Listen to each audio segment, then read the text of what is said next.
Olá, querido. Você já se perguntou como podemos identificar a Igreja de Deus em nossos dias? Existe essa igreja? Ou será que todas as igrejas levam a Deus?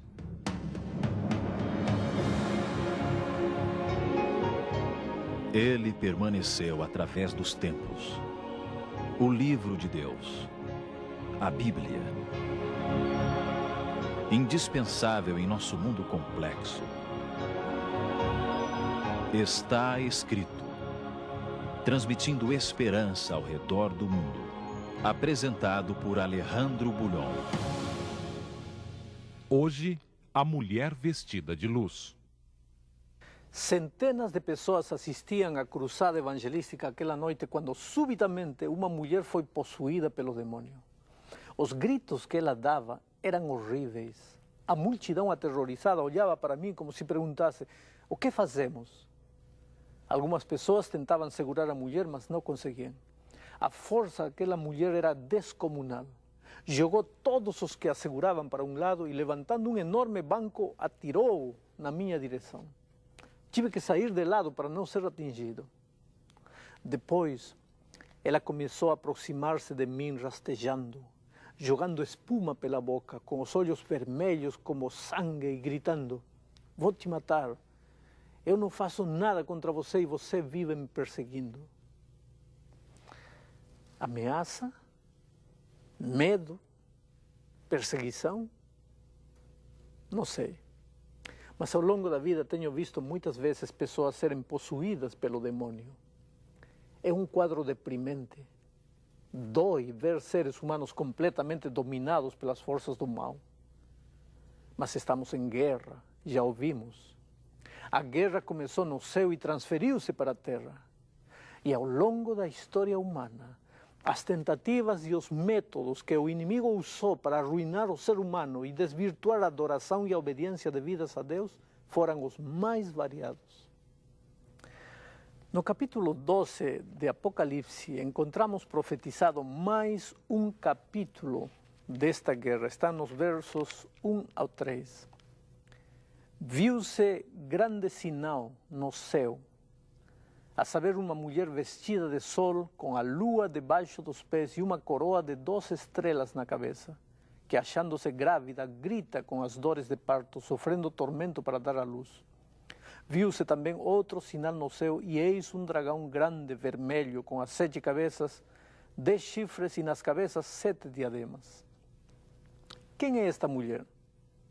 O que ela simboliza? E o dragão, de onde vem e o que quer? O relato bíblico continua dizendo, no capítulo 12, versos 4 e 5, o seguinte: o dragão se deteve em frente da mulher que estava para dar à luz, a fim de lhe devorar o filho quando nascesse, e o seu filho foi arrebatado para Deus até ao seu trono. Para entender esta profecia, precisamos retornar ao jardim do Éden, ao momento triste do confronto do ser humano caído com Deus. Naquela ocasião, estavam presentes o casal de seres humanos e a serpente que os enganara. Note o que Deus disse à serpente em Gênesis 3, verso 15. Porém, inimizade entre ti e a mulher, entre a tua descendência e o seu descendente. Esta te ferirá na cabeça e tu lhe ferirás o calcanhar. Esta é a primeira profecia bíblica. Ao mencionar neste verso a mulher, Deus não estava se referindo unicamente à mulher ser humano. Ele estava falando também da sua igreja neste planeta. Na Bíblia, a igreja de Deus é simbolizada de várias maneiras. Algumas vezes ela é comparada ao corpo humano. Noutras, a uma mulher pura que espera pelo noivo. Esse simbolismo é confirmado no Apocalipse. Uma mulher pura, vestida de sol, é símbolo da igreja de Deus. E uma mulher prostituta, vestida de vermelho, simboliza a igreja que pertence ao inimigo de Deus. 2 comandantes com seus respectivos exércitos, você percebe? Assim, quando em Gênesis 3,15 Deus falou da luta entre a serpente e a mulher, estava profetizando a luta dos séculos entre o diabo e a igreja de Deus. Esta, diz a profecia referindo-se à igreja, te ferirá na cabeça, e tu, a serpente, lhe ferirás no calcanhar. Quando Satanás provocou a morte de Cristo no Calvário, feriu a igreja no calcanhar. Mas Jesus, através da fidelidade de seu povo, ferirá finalmente o diabo na cabeça. No capítulo 12 de Apocalipse, vemos outro aspecto da luta entre o diabo e a igreja de Deus. A mulher está grávida, a ponto de dar à luz a um varão que regerá as nações. Este, sem dúvida alguma, é Jesus, o Salvador do mundo. O profeta Isaías já o profetizara muitos anos atrás. Vejamos isso em Isaías 9, versículo 6. Porque um menino nos nasceu, um filho se nos deu. O governo está sobre os seus ombros, e o seu nome será maravilhoso, conselheiro, Deus forte, Pai da eternidade, príncipe da paz. E o salmista Davi identifica melhor a este filho quando diz que ele regerá as nações com vara de ferro, do mesmo jeito que é revelado em Apocalipse. A profecia, querido, afirma ainda que a serpente antiga, que se chama Diabo e Satanás, tentaria destruir a criança logo que ela nascesse. E não é preciso conhecer muito da história para saber que Herodes decretou a morte de todas as crianças judeus quando Jesus nasceu. A profecia bíblica diz que o dragão estava a fim de devorar o filho, e a história registra que Herodes decretou a morte das crianças. Agora, quem estava por trás de Herodes? Você percebe mais uma vez a astúcia e o método do inimigo?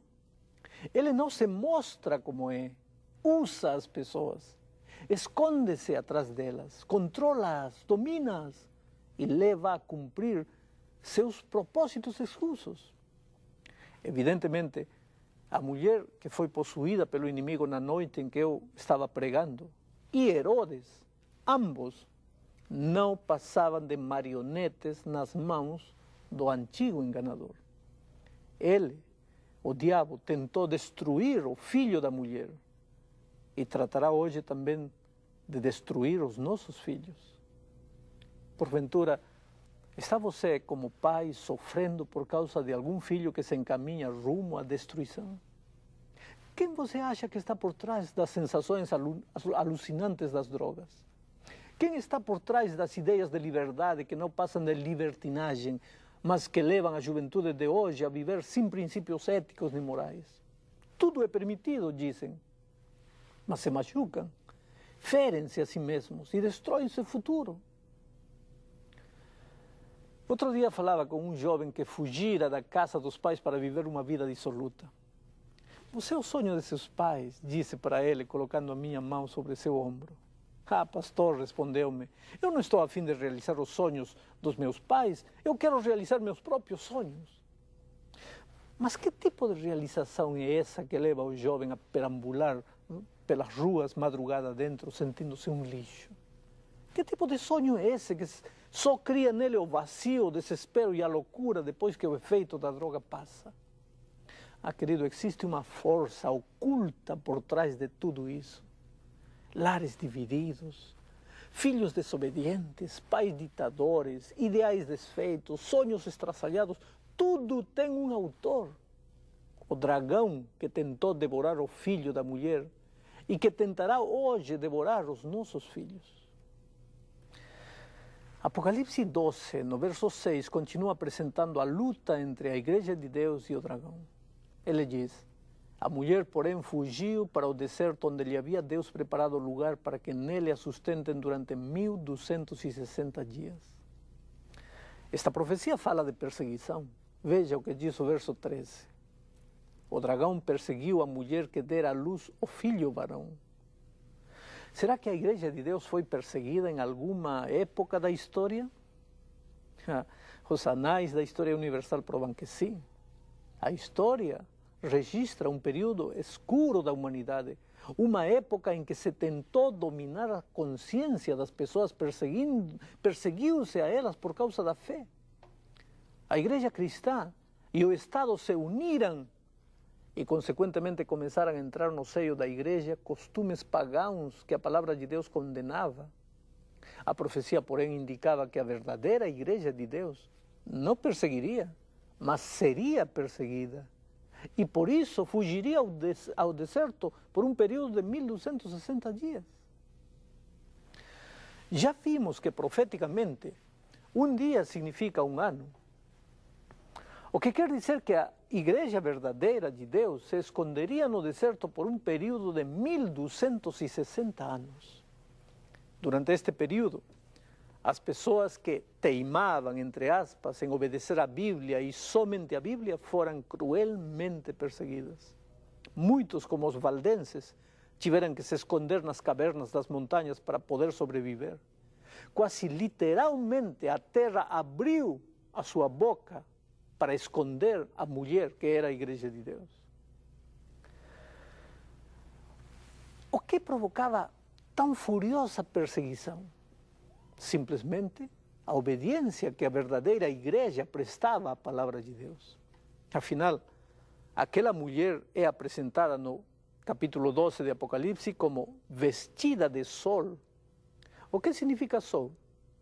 Veja como responde Davi no Salmo 84, verso 11. Porque o Senhor Deus é sol e escudo. Essa é a igreja de Deus, sem dúvida nenhuma. E por que tem a lua debaixo dos seus pés? Se o sol é símbolo da justiça de Deus, onde estão refletidos os seus ensinos e princípios? Outra vez responde Davi no Salmo 119, verso 105. Lâmpada para os meus pés é a tua palavra e luz para os meus caminhos. A conclusão é clara. A igreja de Deus fundamenta seus ensinos não em tradições humanas, mas na Bíblia, que é a palavra de Deus, e somente na Bíblia. E esse foi o motivo da grande perseguição religiosa. O poder que perseguia não podia aceitar que seus ensinamentos humanos fossem confrontados com a Bíblia. Este período de tempo em que a verdadeira igreja de Deus foi perseguida por sua fidelidade à palavra de Deus, encontra-se registrado na Bíblia de várias maneiras, pelo menos de 3 maneiras diferentes. Primeiro, em Apocalipse 11, 3 e 12, 6, faz-se menção de 1260 dias. Em Apocalipse 11, 2 e 13, 5, são mencionados 42 meses, que multiplicados por 30 dias do mês, resultam também em 1260 dias. Já em Daniel 7, 25 e 12, 7 e Apocalipse 12, 14, menciona-se tempo e tempos e metade de um tempo. Ou seja, 3 tempos e meio, que na verdade equivalem a 3 anos e meio. Multiplicados pelos 12 meses do ano, dão 42 meses, que multiplicados por 30 dias de cada mês, resulta outra vez em 1260 dias. Todos esses versos apresentam o mesmo período de tempo no qual levantou-se um poder que, usando o nome de Deus e atribuindo-se a prerrogativa de ser a igreja de Deus, perseguiu a verdadeira igreja de Deus. E tudo pelo simples motivo de que esta, a verdadeira igreja de Deus, teimava, entre aspas, em manter a doutrina bíblica pura do jeito que Jesus a ensinara quando esteve na terra. Por incrível que pareça, existe na história um período de exatamente 1260 anos de perseguição religiosa, que começa no ano 538, com o edito de Justiniano. Justiniano foi quem, depois de derrotar os ostrogodos, decretou que o bispo de Roma teria preeminência sobre os bispos das outras cidades, pelo fato de que Roma era a capital do império e dominava o mundo político daqueles dias. Esse período abrange os anos em que a igreja perseguiu aqueles que se negavam a obedecer-lhe cegamente. Como já vimos, nessa época a igreja utilizou um instrumento chamado Santa Inquisição e tentou impedir que qualquer pessoa estudasse a Bíblia. Isso para que ninguém percebesse os erros que foram transferidos do paganismo para o cristianismo daqueles dias. Ler e defender verdades bíblicas era considerado heresia, e a pena para os hereges era a fogueira. A Inquisição previa ainda a confissão de delitos, entre aspas, sob torturas terríveis. Instrumentos de tortura usados pela Igreja medieval podem ser vistos em vários museus que a história guarda até hoje, como o Museu da Inquisição em Lima, Peru. Esse período de perseguição, que começou em 538, terminou em 1798, quando o general Berthier levou preso o líder religioso da Igreja, chamado Pio VI. Perceba mais uma vez o método do inimigo. Ele persegue a Igreja de Deus, mas não se identifica. Pelo contrário, o poder que persegue denomina-se a si mesmo Igreja de Deus, enquanto reclama adoração e obediência para si e não para Deus e para sua palavra. Com certeza, muitas pessoas que faziam parte da pretensa Igreja de Deus achavam que estavam fazendo um favor a Deus ao perseguir um bando de hereges que teimavam em obedecer a Bíblia e não a Igreja. Só que essas pessoas, por sinceras que fossem, não percebiam que estavam sendo usadas pelo inimigo de Deus na tentativa de destruir a verdadeira Igreja. A profecia de Apocalipse 12 afirma que a verdadeira Igreja de Deus, embora perseguida, sobreviveria e teria um remanescente em nossos dias. Este é um remanescente que o demônio odeia e continua perseguindo. É um remanescente que se caracteriza por duas particularidades expressas no verso 17 de Apocalipse 12. Diz assim: irou-se o dragão contra a mulher e foi pelejar contra os restantes de sua descendência, os que guardam os mandamentos de Deus e têm o testemunho de Jesus. Estas características são repetidas no capítulo 14, verso 12, ao citar a perseverança dos santos. Veja o que diz: aqui está a perseverança dos santos, os que guardam os mandamentos de Deus e a fé de Jesus. Ah, meu amigo querido, neste terceiro milênio, Deus declara, sem meias tintas, que Ele tem uma igreja e que esta igreja de Deus tem duas características distintivas. Tem a fé de Jesus e, ao mesmo tempo, acredita na validade dos seus mandamentos, tal como a Bíblia os registra. Essas foram as características da igreja de Deus desde o Éden, lá no jardim. Adão e Eva constituíam a igreja de Deus.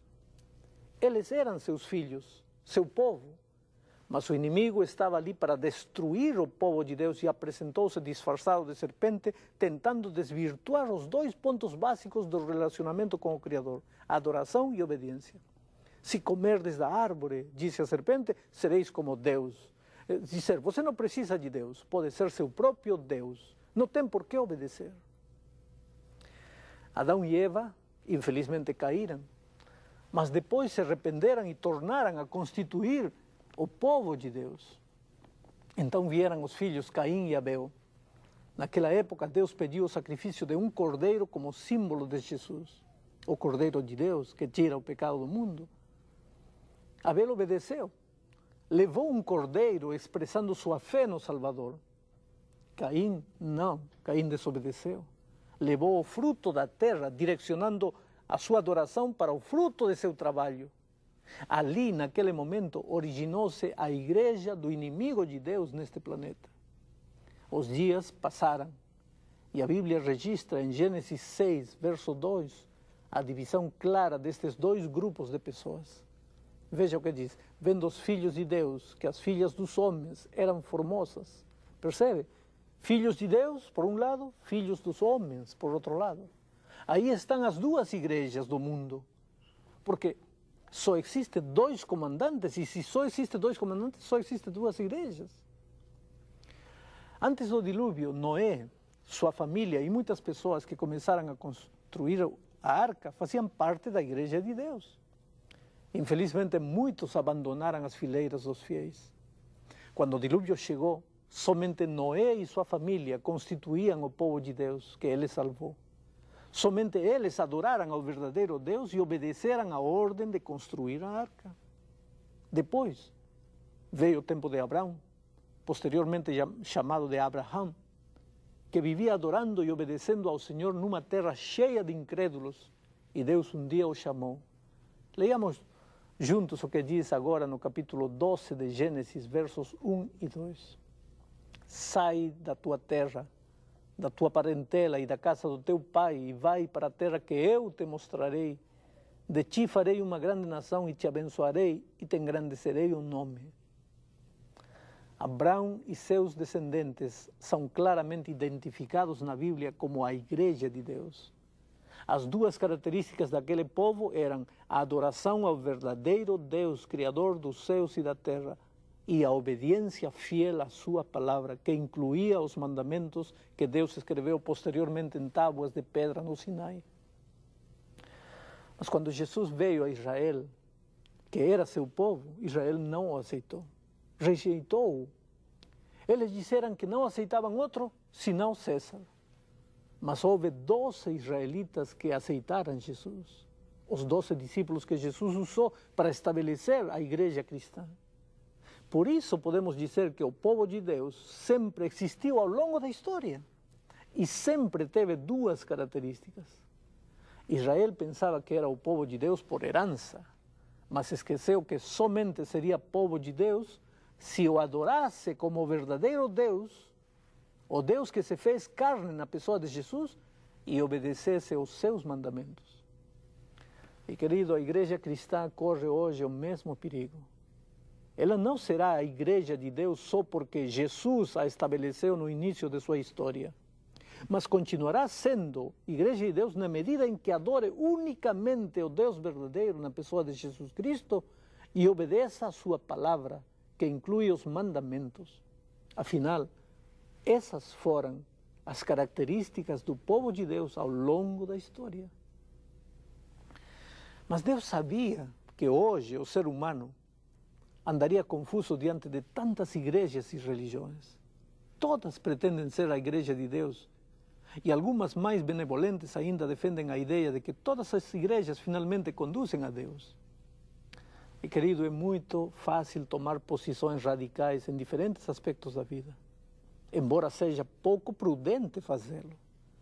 Mas quando se trata de vida ou morte, e como já vimos, existe um inimigo que usará qualquer método para enganar o ser humano, então sim, vale a pena dar uma olhada no que o apóstolo São Pedro escreveu em 2 de Pedro, capítulo 1, verso 19. Temos assim tanto mais confirmada a palavra profética, e fazeis bem em atendê-la como a uma candeia que brilha em lugar tenebroso. E se prestarmos atenção ao que diz a Bíblia, perceberemos que ela afirma contundentemente que Deus tem uma igreja que conserva duas características. Primeiro, crê em Jesus, e segundo, guarda os mandamentos de Deus.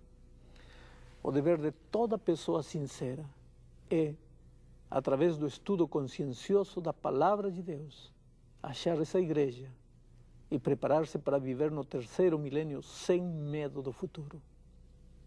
Querido, que Deus te abençoe na busca por encontrar a verdade sobre este assunto. Agora vamos orar. Oh Pai querido, Tu tens uma igreja nesta terra. E essa igreja só pode ser identificada através do estudo sério da Tua palavra. Portanto, ajuda-nos a desconfiar dos seres humanos e a confiar mais na Tua palavra. Ajuda-nos a pesquisar e estudar com espírito de oração. E Tu, sem dúvida, não deixarás sozinho, desamparado aos filhos sinceros que Te procuram. Abençoa todos os amigos que estão assistindo o programa. Em nome de Jesus. Amém.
nascer. O mundo sei sonhou criar pra mim, Adonai. Tu és o meu Pai, sim, eu creio. Meu Adonai, em gratidão entrego meu pobre coração, meu